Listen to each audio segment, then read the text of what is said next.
भगवान अर्जुन से क्या कह रहे हैं? सामने अर्जुन जी खड़े हैं, कह रहे हैं तुम मुझे तभी अनुभव कर पाओगे जब अनन्य चेता सततम यो माम स्मृति नित्य सा तस्याम सुलभा पार्थ। सामने खड़े हो, कह रहे सुलभ नहीं हूं मैं, सुलभ उनके लिए हूं जो मेरा अनन्य भजन करते हैं, अनन्य चिंतन कर। पकड़ी नहीं पा रहे, लाख सत्संग सुन रहे, पकड़ी नहीं पा रहे। बिल्कुल नहीं, ऐसे नहीं हो। थोड़ा विवेकवान हो, मनुष्य जीवन मिला है। ऐसा नहीं कि कोई तुम्हें प्रलोभन दे दे तो हम तुम्हारे रोग नष्ट कर देंगे, हम तुम्हें सिद्ध कर देंगे, हम तुम्हें धनी बना देंगे। हम कहते हैं कि हो सकता है 1000 जाते उनमें से 100 लोग ठीक हो गए हों। कैसे? पूर्व का पुण्य 100 का तुक्का लगा और ठीक हो गए। वो कहते हैं कि मैं कसम खा के कहता हूं मैं ठीक हो गया हूं। हम बिल्कुल 100% मानते ठीक हो गए, लेकिन उसके प्रताप से नहीं, आप अपने पुण्य प्रताप से ठीक हो गए। आपके ठीक होने का समय आ गया है, इसलिए आपका तुक्का लगा, आप गए, यश उसको मिल गया और आपका काम बन गया।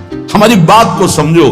अपने लोग बहुत शास्त्र सम्मत, बहुत उसको सुलझ कर भगवत मार्ग को चल करके आपको बोल रहे हैं। अगर इन कर्मों को मिटाने के लिए जो हमारे शास्त्र बने हुए हैं उनके सिद्धांत के अनुसार चला जाए तो मिटा दिया जाएगा।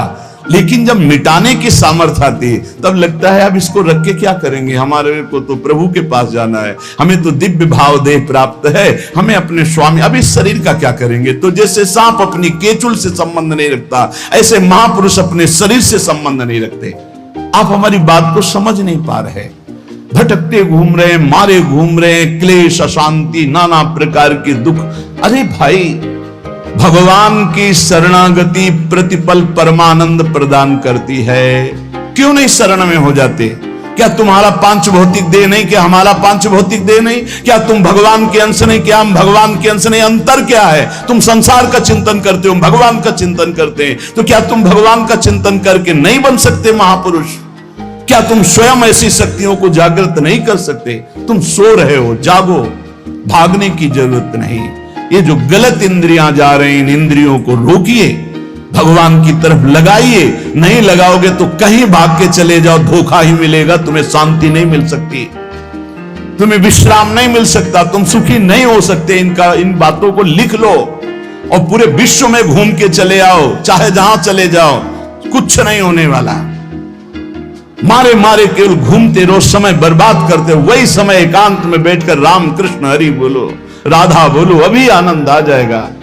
हम ये नहीं कहते कि तुम करोड़पति बन जाओगे, तुम्हारे सारे काम बन जाएंगे, लेकिन हम ये कहते हैं कि तुम्हारा हृदय शांत हो जाएगा, तुम्हारा भागम भाग मिट जाएगा, तुम एक गंभीर हो जाओगे, धैर्यवान हो जाओगे, तुम लड़ना सीख जाओगे दुखों से, तुम सुखों से फूल करके अब भूल करके पापाचरण कर बैठे हो।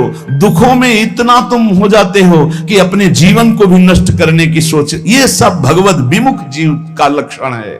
भगवत सन्मुख होने पर सुखों में दूसरों को बांटा जाता है और दुख में सहकर भगवान के नाम का स्मरण करते हुए उस दुख के समय को काटा जाता है।